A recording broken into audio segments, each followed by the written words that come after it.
ঠান্ডা পড়ে গেছে, তাই প্রথমে ঠান্ডার সময় প্রথম যে খাবারটার কথা মনে হয় সেটা মনে হয় খিচুড়ি বানিয়ে ফেলি। জানি না তোমাদের কার কি মনে হয়। ভাবনা মাত্রই কিন্তু ফ্রিজ থেকে আমি বেশ খানিকটা চিকেনের টুকরো বার করে জলে ভিজতে দিলাম। যাই হোক, এবারে তেলের মধ্যে দিলাম শুকনো লঙ্কা, তেজপাতা আর একটু মেথি ফোড়ন। মেথির যখন সুন্দর গন্ধ বেরোলো তখন পেঁয়াজ, আলু, গাজর আর টমেটো দিয়ে ভালো করে ভাজা ভাজা করতে করতে ওর ওপরে নুন, হলুদ আর মটরশুঁটির টুকরোগুলো দিয়ে নাড়াচাড়া করলাম। করতে করতেই কিন্তু আমি ওতে চিকেনের টুকরোগুলো দিয়ে দিলাম। দেওয়ার পরে ওতে আদা বাটা, জিরে গুঁড়ো দিয়ে কষাতে লাগলাম।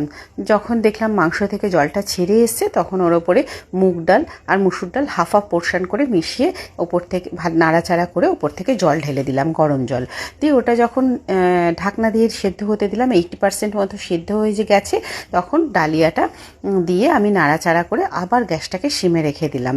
তো যাই হোক, যখন ফুটছে তখন এত সুন্দর গন্ধ বেরিয়েছে। জানি না তোমরা কে কীভাবে রান্না করো, তোমাদেরকে একবার অনুরোধ রইল এইভাবে রান্না করো তোমরা, অপূর্ব খেতে হয় জানো তো।